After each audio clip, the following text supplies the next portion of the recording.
Hello everybody, I hope you're having a wonderful day, and today I would like to share my final thoughts on the Monterey Bay Knives Mini Old Guard warnclif. So this is the little one, of course. There is a full size which is a little bit larger, but I'm just going to be talking about the mini one because this is the one that spoke to me the most. So at the recording of this video, this is actually still available. I will be linking down Monterey Bay Knives in the description. And I'm only gonna recommend this knife to you guys because I feel like I just got a really good unit, which gives me a little bit more hope in this brand with overall fit and finish. My first and last interaction with this brand was, yes, a used knife, but it wasn't really hard used, and it had a lot of issues with it, but it's still in the collection. I've done modifications to it. I'll show it to you guys in a little bit. Some may think it looks pretty gaudy. I think it's interesting looking, so that's why. Regardless, still available, $215. Not bad. I'm actually gonna tell you guys, yeah, that's actually not bad for what you're getting here.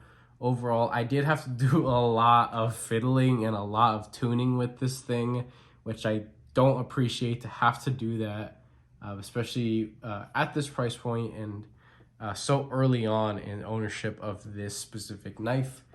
So, you know, there's a handful of things that I want to, share with you guys and go through here. So let's get a look at that.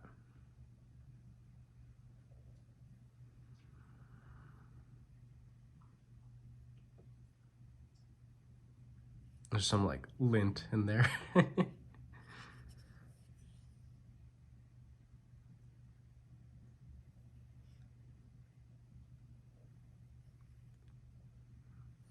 Alrighty, so I'm going to be pulling specs off of their website.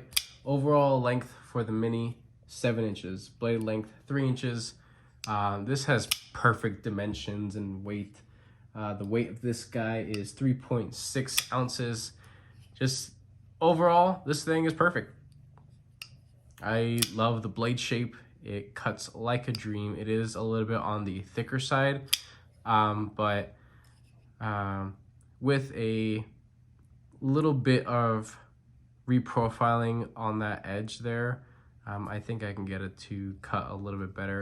I've only been stropping this thing because really I don't feel like it's been needing an actual full sharpening, and it takes me forever to bust out all my sharpening stuff, and I feel like I have to have at least like 7 to 10 knives that actually need sharpening for me to justify taking out all my sharpening and maintenance stuff. Everything is like tucked away in like a giant duffel bag. My fiance always gives me a hard time every time I take all my stuff out because I just make a mess all over the living room. The handle length, 4 inches. Blade material, it is ZDP 189. Hardness, they're saying it's 66 to 67. If that's accurate, that's pretty awesome. This stuff is great for sure. Handle materials, titanium clips, titanium backspacers, titanium, and all the hardware, everything else is actually steel, including the thumb studs. Would have been cool if they were titanium, but they're not. If you wanted to put on some Benchmade, like aftermarket titanium thumb studs, they'd be the same, but they're just a little bit shorter, so they might be a little bit difficult to get at, but I haven't tried it yet. But I'll probably be modding and coloring the crap out of this thing, so I'll probably end up getting some titanium screws that are for a bug out. I mean, they're gonna fit. It's literally just a hole. You just, take 2 T8s, break it apart, throw it away, or do something with the with the original thumb studs, and then just add your new ones. No big deal. So that's pretty much it with specs. And another thing that it says here, the designer Ray Laconico, and I believe it's Sean. This just says S. Owens. I think it might be Sean. I am so sorry if I'm wrong. I'm just not 100% sure. But and this is running on really thick bronze washers. These things are thick, and I think it's pretty cool.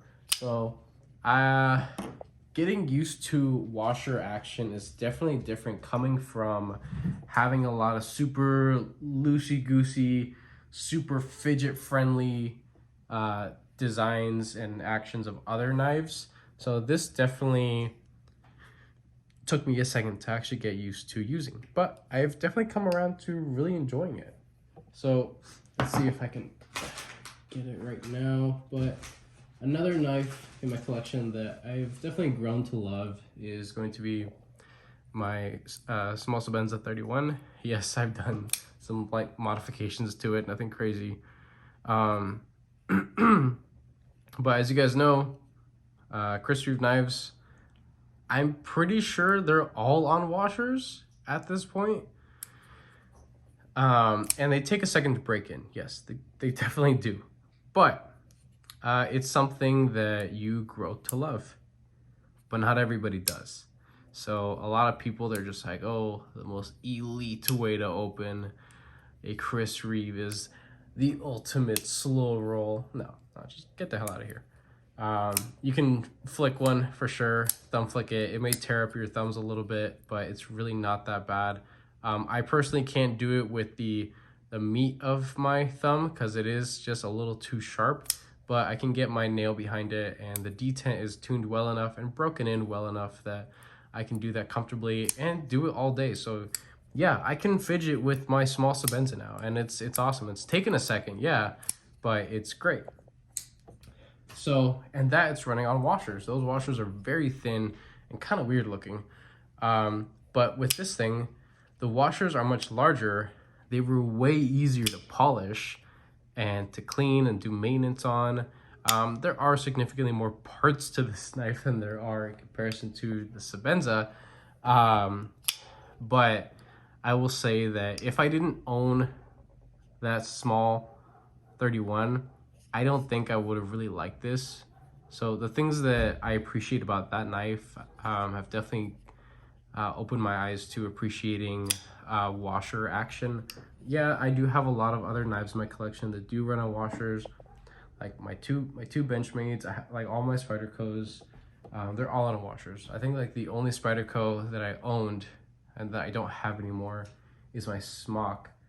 I had an M4 Smock that I sold a little while back.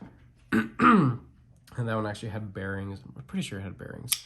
But the fit and finish to a lot of other Spydercos is way different than what is here in front, and what I'm sharing with you guys today. So things are a little bit different. It's not going to be super fidgety, but it is definitely premium feeling, and I've grown to really appreciate that. So I can definitely slow roll it. It locks up solidly. I did spine whack it a little bit because I only spine whacked it because my other MBK mini old guard, it failed on me, and it literally like cut me so freaking bad on my finger. It actually collapsed on my finger.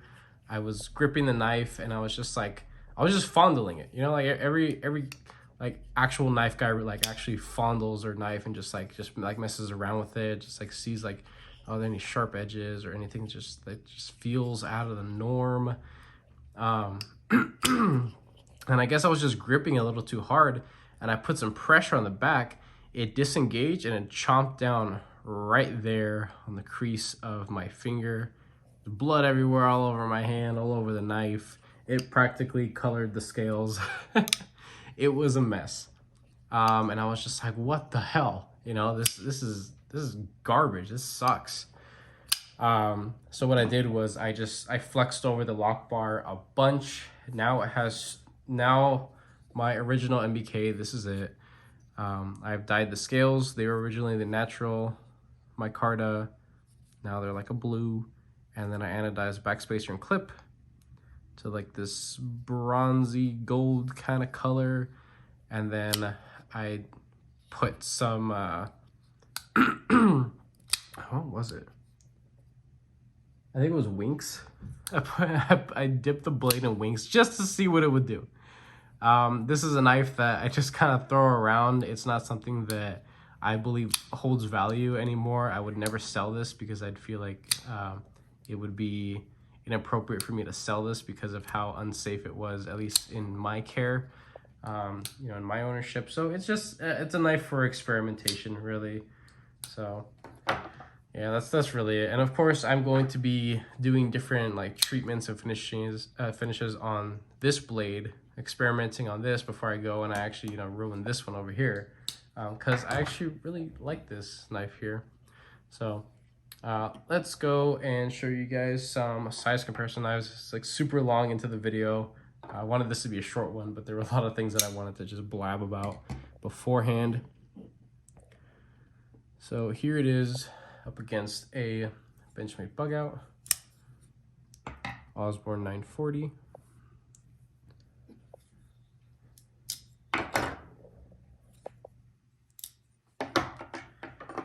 My Civivi Elementum, which is the exact same dimensions. The Elementum has a 3-inch cutting edge and like 7 inches overall. Demco 80-20.5.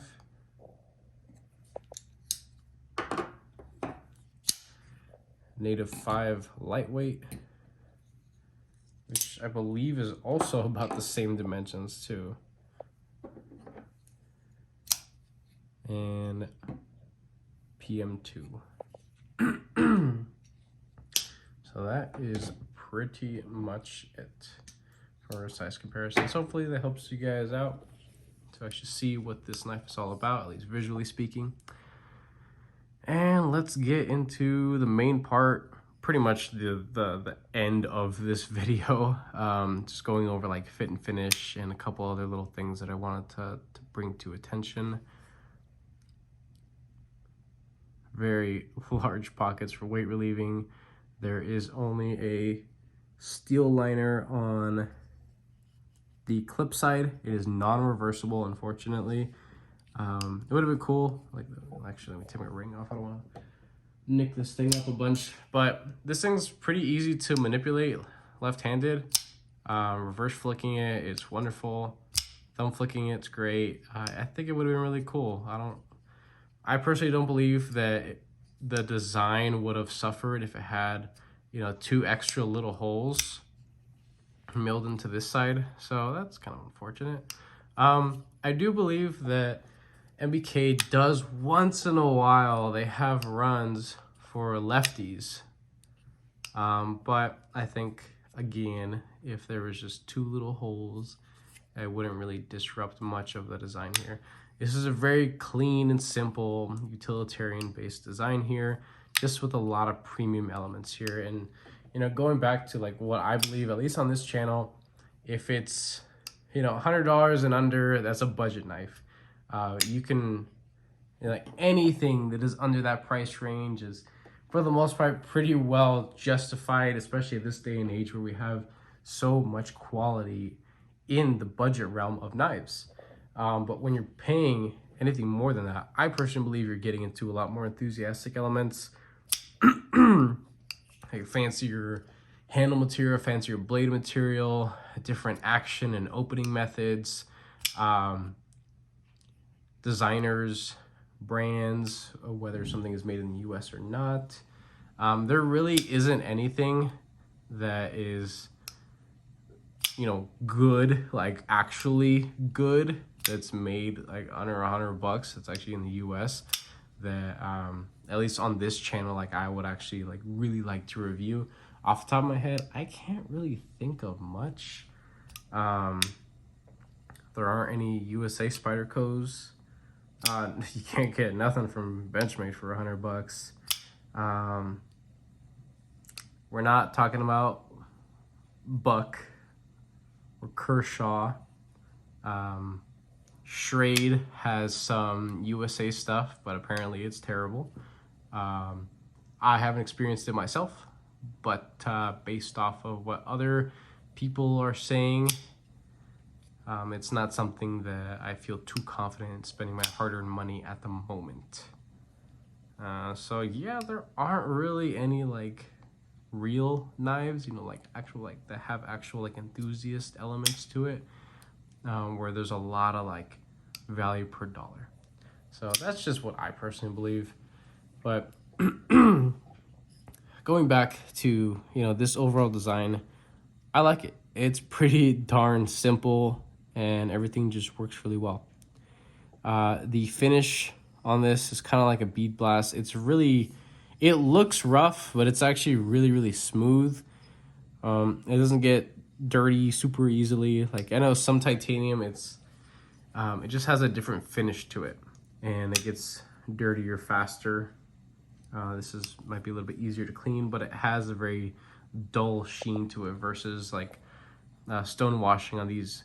So this is from Titanium, and I'm only using this as an example because I honestly haven't carried this knife much, so it hasn't really seen much wear. So this is still pretty stock and pretty factory for the most part for Titanium's stone washing. And as you can see, the difference in the titanium, I don't know the grade of titanium that they use, but you know, clearly there's a different type, there's a different finish. This is also titanium. This is what I mean by like titanium that gets dirty easily. Like this should stay one color, but with, you know, hand oils and debris and stuff like that, it just makes it look really dirty, honestly. You know, it's also titanium. It's pretty dull looking. If I hit this with like a Scotch-Brite pad or some like really high grit wet sandpaper, I might be able to bring in some life to those scales a little bit. And then this RG Custom Metalworks.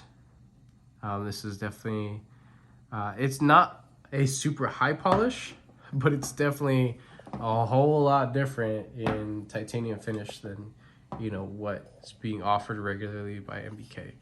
So a lot of their knives are basically all the same freaking thing. They just have different blade shapes. So, well, there's that. The engagement, just the lockup, it's pretty darn solid. There were a couple little things that I had to mess with when I first got it. It did have side-to-side play. It had side-to-side play. It had, what is it called, lock rock. It had lock rock, so I was just like, damn it. Like, again, just freaking dropped like 215 bucks on a piece of shit, basically. So what I did was took it apart, cleaned it, and this was like the very next day that I got this knife. I was just like, damn, like I really gotta do all this kind of stuff to a knife at this price point to tune it to my liking or to what I feel like is safe to actually carry, to where I don't have lock geometry issues. So cleaned it, flexed over the liner lock a little bit. I had to do this multiple times to like make sure I wasn't doing it too much, too little. Was messing with it, wiggling it around, testing it, and like after like 6 tries, I got it right.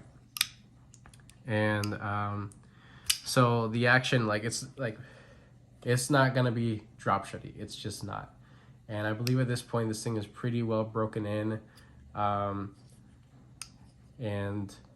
the detent on this is strong enough to where it actually, you know, pops out pretty nicely. And I like how it sounds, I like how it feels, and the disengagement is so comfortable and so soft. Everything's just very smooth.